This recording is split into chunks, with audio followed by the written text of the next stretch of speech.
हत्या का साहस, डीएम आवास के पास लाश दफनाने का दुस्साहस, एकता मर्डर पर अखिलेश। कानपुर में एकता हत्याकांड को लेकर समाजवादी पार्टी के अध्यक्ष अखिलेश यादव ने यूपी की भाजपा सरकार को निशाने पर लिया है। अखिलेश ने यूपी की कानून व्यवस्था पर सवाल खड़ा किया है। कहा कि भाजपा राज्य में गुनाह करने वाले बेखौफ अपराध कर रहे हैं। कानपुर में जिम ट्रेनर ने कारोबारी की पत्नी एकता की हत्या कर डीएम आवास के पास दफना दिया था। इसका खुलासा होने के बाद से सनसनी है। इसी को लेकर अखिलेश यादव ने हमला किया है। सोशल मीडिया प्लेटफॉर्म एक्स पर लिखा कि एक हत्या का साहस और फिर जिलाधिकारी के आवास के पास लाश को दफनाने का दुस्साहस बताता है कि गुनाह करने वाले भाजपा राज्य में कैसे बेखौफ अपराध कर रहे हैं। गौरतलब है कि कारोबारी राहुल गुप्ता की पत्नी एकता की हत्या ग्रीन पार्क की पार्किंग में की गई थी। जिम ट्रेनर विमल सोनी ने 24 जून को कहासुनी और विवाद के बाद एकता की नाक पर मुक्का मारा और फिर कार में लिटाकर चुन्नी और रस्सी से गला कस दिया था। बाद में डीएम कंपाउंड स्थित ऑफिसर्स क्लब लेकर जाकर शव को जमीन में गाड़ दिया। पुलिस कार्यालय में अपर पुलिस आयुक्त हरीश चंद्र ने रविवार को इस सनसनीखेज वारदात का खुलासा किया। अपर पुलिस आयुक्त के साथ ही डीसीपी पूर्व श्रवण कुमार सिंह और एसीपी कोतवाली आशुतोष हत्या की पूरी कहानी से पत्रकारों के सामने बताई। उन्होंने बताया कि जिम ट्रेनर एकता की सहेलियों समेत अन्य लड़कियों से बात करता था। उसकी शादी भी होनी तय हो गई थी। ये बात एकता को पसंद नहीं थी, इसलिए दोनों के बीच काफी कहासुनी हुई। इसे लेकर विवाद बढ़ा। दोनों के बीच अंतरंग संबंध थे, इसलिए एकता विमल को बहुत चाहती थी। जब मनमुटाव ज्यादा बढ़ा तो एकता ने जिम जाना बंद कर दिया था। 15 दिनों तक वो नहीं गई। 24 जून को विमल के बुलाने पर वो जिम पहुंची। कार का शीशा था काला, भीतर ही हुई हत्या। अपर पुलिस आयुक्त ने बताया कि 24 जून को जब एकता ग्रीन पार्क स्थित जमाई थी तो उसने एक्सरसाइज भी की। इसके बाद दोनों ग्रीन पार्क की पार्किंग में खड़ी कार में जाकर बैठ गए। वहीं बातचीत के दौरान दोनों के बीच कहासुनी हो गई। विमल ने गुस्से में आकर एकता की नाक पर मुक्का मार दिया। एकता की नाक से खून आने लगा। वो कार में ही बेहोश होकर गिर गई। इसके साथ ही विमल ने चुन्नी और रस्सी से उसका गला कस दिया। किसी को शक न हो इसलिए जिम ट्रेनर ने ड्राइविंग सीट के बगल वाली सीट को गिराकर उसमें एकता के शव को लिटा दिया। कार का शीशा ब्लैक होने की वजह से किसी को पता भी नहीं लगा। फिर उसने आराम से ग्रीन पार्क से निकलकर शव को डीएम आवास परिसर स्थित ऑफिसर्स क्लब में ले जाकर दफना दिया। खुदाई में इस्तेमाल फावड़ा बरामद, पुलिस को इनाम।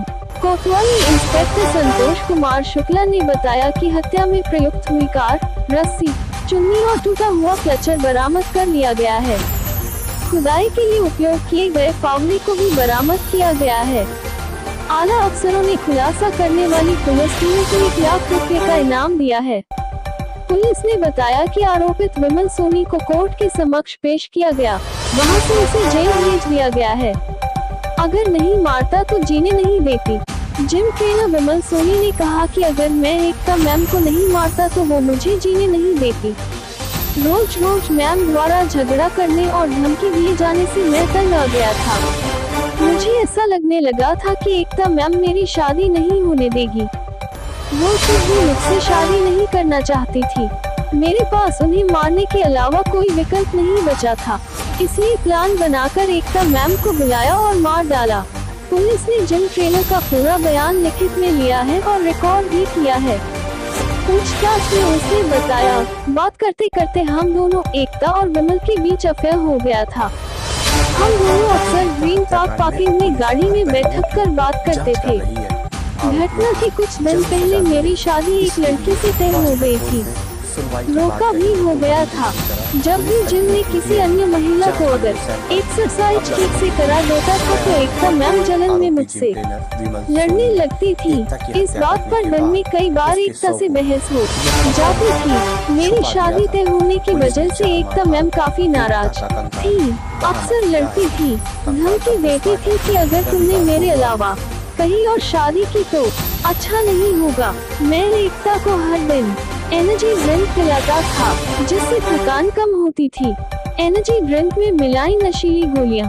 पुलिस की पूछताछ में जिम ट्रेनर ने बताया कि मारने से पहले एकता को थकान कम करने वाले एनर्जी ड्रिंक में नशीली गोलियां मिलाकर पिला दिया था। इससे एकता का सिर घूमने लगा।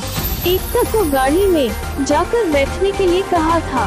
पीछे से वह खुद ही गाड़ी में आ गया था। गाड़ी के शीशे पर काली फिल्म लगी होने की वजह से कोई उसे देख नहीं सका। हल्के नशे में होने के बाद एकता बहस करने लगी। इस पर उसके नाक पर मुक्का मार दिया। इससे वो बेसुध होकर गिर गई। फिर उसके शव को ठिकाने लगा दिया। 45 मिनट में शव दफना कर निकला, दोबारा ही गया। शातिर जिम ट्रेनर ने 45 मिनट में शव को दफनाया और फिर निकल गया। 24 जून को सरसैया घाट के सीसीटीवी कैमरे में वह 8 बजे कैद हुआ। फिर वो 8:45 बजे झाड़ी बाबा पड़ाव के सीसीटीवी में कैद हुआ है। पुलिस के मुताबिक इसी बीच जिम ट्रेनर आराम से ऑफिसर्स क्लब गया। वहां पर शव को दफनाकर वो निकल गया। विमल 2:45 बजे फिर ऑफिसर्स क्लब पहुंचा। किसी को शक न हो इसलिए उसने और मिट्टी भरी। फिर वो निश्चिंत होकर वहां से निकल गया। शव लेकर पहले गया था गंगा बैराज। एकता के शव को ठिकाने लगाने के लिए विमल सबसे पहले गंगा बैराज गया। वहाँ भीड़ भाड़ होने की वजह से वापस लौट आया। हालांकि इससे पहले उसने एकता के जिम बैग को गंगा में ही फेंक दिया। कंपनी बाग से रावतपुर की तरफ थोड़ी दूर जाकर एकता का मोबाइल तोड़कर सिम और ट्रे को निकाला और अपनी कार की डैशबोर्ड पर रख दिया। पुलिस के मुताबिक विमल को शव दफनाने के लिए सबसे मुफीद स्थान ऑफिसर्स क्लब ही लगा। उसके मुताबिक वहाँ किसी को शक नहीं होता। ये वो गड्ढा खोदते वक्त भी देख चुका था।